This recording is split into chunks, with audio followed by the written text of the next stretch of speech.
KF-21 보람의 전투기의 시험 비행이 활발히 진행되고 있다. 시제기 6대가 하루 평균 4회 이상 비행하며 순조로운 성과를 내고 있다. 서산 기지를 중심으로 고도, 속도, 기상 조건에서 실전 테스트를 반복한다.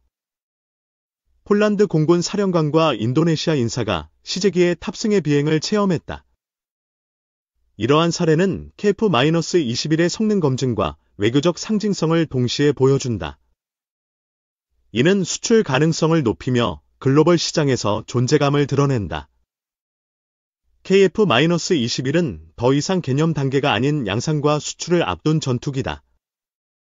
시험 비행 성과는 한국 항공산업의 도약으로 이어지고 있다.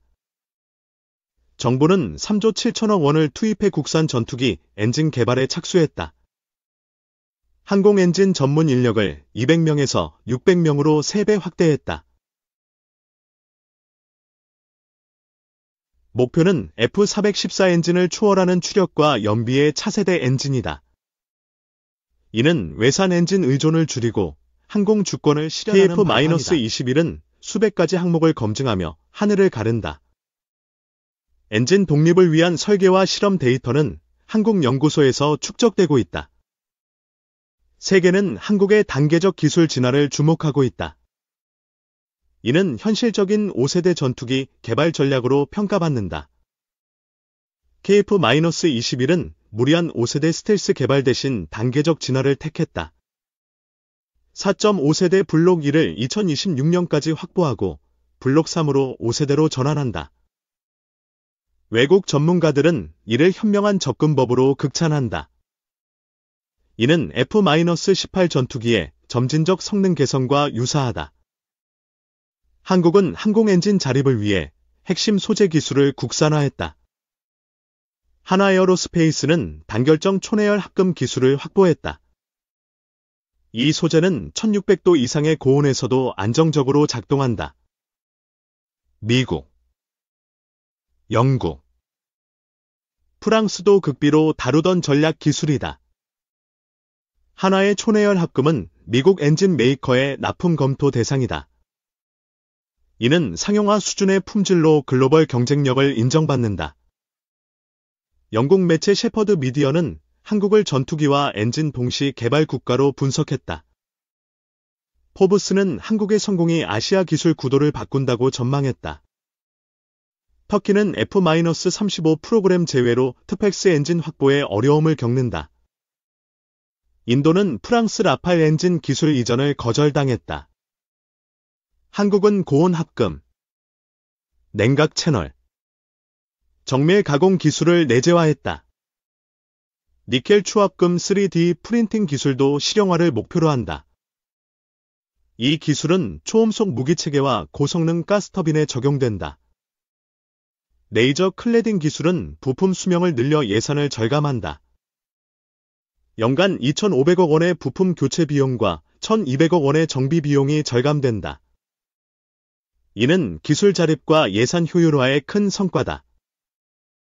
조영희 교수는 1600K급 엔진 시운전에 성공했다고 밝혔다. 현재 1800K급 고온 엔진 개발이 본격화되었다. 이는 F414 엔진과 동급의 열특성을 가지며 18% 향상된 추력을 제공한다. 미국 외에는 기술 이전이 제한된 하이엔드 엔진이다.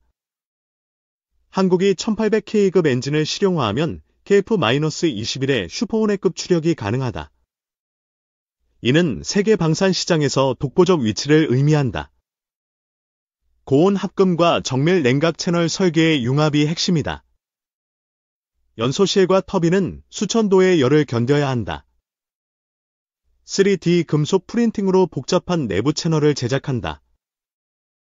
공기 순환과 표면, 분사 냉각 방식이 결합된 구조체를 개발했다. 이 기술은 롤스로이스, 프레덴 휘트니와 어깨를 나란히 한다. 터빈 블레이드는 정교한 공기 흐름으로 열을 분산시킨다. 한국은 주조 기술의 한계를 넘어 적층 제조 역량을 확보했다. 시제품은 내열 성능과 구조 안정성을 입증했다. 엔진 기술은 외교와 전략의 핵심 무기로 부상했다. KF-21의 엔진 개발 진척은 글로벌 시장 질서를 흔든다. 롤스로이스는 한국의 독자 엔진 개발을 견제하며 협력을 제안한다. 이는 주도권 확보를 위한 전략적 접근으로 보인다. 두산 에너빌리티는 항공기 엔진 설계와 시스템 통합 기술을 확보했다. 이는 항공 엔진 생태계의 다각화를 보여준다. 전투기 플랫폼 설계에 강점이 있지만 소재 개발에 숙제가 있었다. 두산은 고온 합금에서 세계적 기술력을 보유한다. 두산은 1680도 이상을 견디는 합금을 개발했다.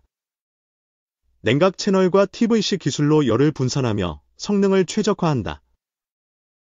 두산은 항공기 구조 해석과 설계를 자체 수행한다. 이는 소재 납품을 넘어 종합엔진 개발사로의 도약이다. 국방과학연구소 (ADD의) 요구 조건은 두산의 발전용 기술로 충족 가능했다. 두산은 엔진 레이아웃을 새로 설계해 애들을 설득했다. 이는 수동적 수주가 아닌 선제적 기술 전환의 결과였다. 두산은 항공엔진 개발 프로젝트에 본격 합류했다. 두산은 열차폐 코팅, TBC 기술을 항공기에 적용한다. 발전용 TBC를 얇고 정밀하게 조정해 엔진 설계에 반영한다. 발전용과 항공용 터빈은 원리가 상통한다. 두산은 이축 기반 터빈과 진동 제어 기술을 마스터했다. 축 개수보다 임계 회전수와 베어링 배치가 중요하다. 두산은 이를 항공용으로 최적화하며 경쟁력을 확보했다. 하나와 두산의 협력은 항공 기술 생태계의 균형을 높인다.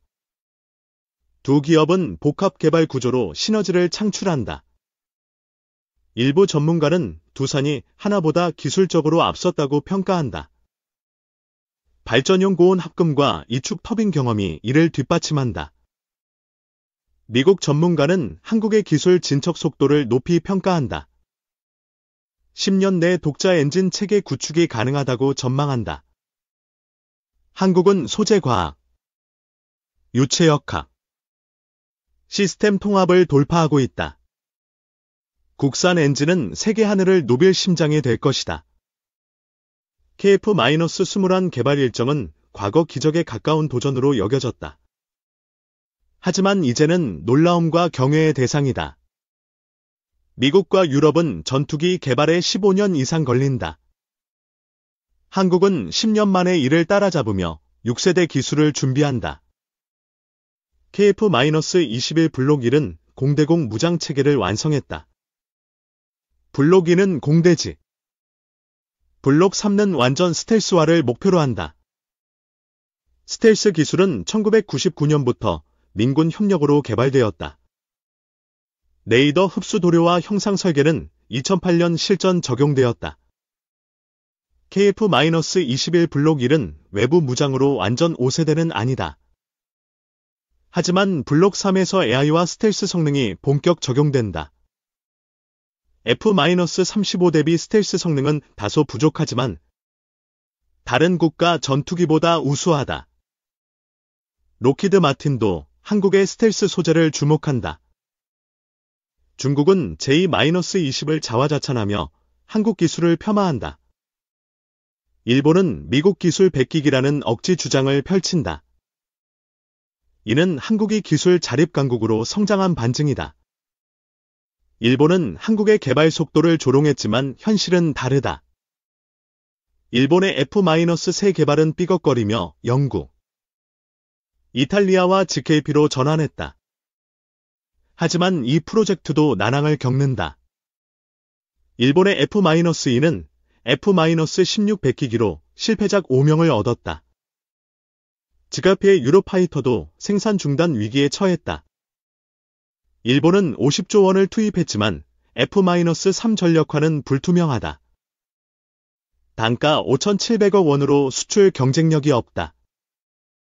F-35A는 3,700억 원 수준인데 일본 전투기는 성능이 떨어진다. 규모의 경제 없이 가격만 높아 실패 가능성이 크다. 일본은 비행 제어 소프트웨어를 미국에 의존했다.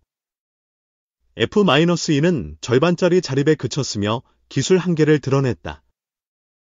한국은 F-50과 KF-21을 독자 설계하며 기술력을 입증했다. 전체 설계는 한국 주도로 완성되었다. 한국은 추격자를 넘어 기술 선도국으로 자리 잡았다. 무인기와 항공전자 기술에서 일본을 앞선다. 일본의 무인기 개발은 정체 상태다. 미국조차 일본의 기술 한계를 지적하며 비판한다. 한국은 초음속 KF-21과 스텔스 형상 설계를 완성했다. 메타물질 시뮬레이션으로 RCS를 최소화했다. 콤팩트 레인지로 레이더 반사 특성을 실증했다. 블록 3은 완전 스텔스와 AI 전투 지휘를 구현한다. 과거 5개국이 터보팬 엔진 기술을 독점했다. 한국은 이 장벽을 허물며 도전자로 부상했다. 스텔스는 레이더 전파를 산란시키는 기술이다. 한국은 곡선 형상과 메타물질로 이를 구현한다. KF-21은 접이식 고리와 다이아몬드 주익으로 설계되었다. 스텔스 안테나로 외부 돌출 없이 기능을 극대화한다. 스텔스 안테나는 6세대 전투기의 실시간 링크를 만족시킨다. 무인 스텔스기 개발에도 핵심이 된다. 5,500파운드급 터보팬 엔진의 터빈 블레이드 설계가 완료되었다. 8,000파운드급 엔진 개발이 가시권에 있다. 저바이패스 엔진은 초음속 기동에 유리하다. 한국은 고저바이패스 엔진 기술을 모두 확보하고 있다. 엔진 결함은 치명적 사고로 이어질 수 있다. 한국은 압축비 향상으로 소형 엔진의 고출력을 구현했다. 국산 엔진은 F-16 단발 엔진과 유사한 2000시간 수명을 기록한다. 이는 실전 운용 가능성을 증명한다. 스텔스 무인기 가오리-X에 국산 엔진이 탑재된다. 5,500파운드급 코어로 8,000파운드 추력을 확보했다. 방위사업청은 하반기 실전 배치를 목표로 한다. 이는 스텔스 무인기의 새로운 영역을 개척한다. KF-21의 RCS는 80% 수준의 스텔스 성능을 갖는다. 내미 도료와 메타물질로 전파 흡수가 극대화된다. 메타물질은 5배 넓은 주파수 대역을 흡수한다. 900억 원 투입으로 529건이 특허를 확보했다. 메타물질은 잠수함 소음 차단과 보병 스텔스 장비로 확장된다. 투명망토 기술로 적의 감시를 회피한다. KF-21은 국내 170대, 해외 300대 이상의 수요를 확보했다. 폴란드, 인도네시아, 사우디아라비아가 관심을 보인다. KF-21은 가격, 기술, 납기 신뢰도로 세계 시장을 공략한다. 6세대 전투기로의 진화가 설계 단계부터 반영되었다. 유무인 연동, 자율비행, 네트워크 전투가 적용된다. 미국 매체는 한국의 6세대 역량을 높이 평가한다. 방위사업청은 블록 3으로 6세대 스텔스화를 공식화했다. 이는 기술 창조국으로의 도약을 의미한다. 한국은 엔진, 스텔스, 메타물질, 유무인 체계로 자립한다. 세계 방산 시장의 핵심 국가로 발돋움하고 있다.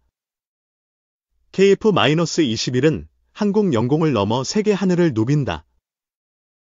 자주국방의 표준으로 글로벌 방산 질서를 재편한다.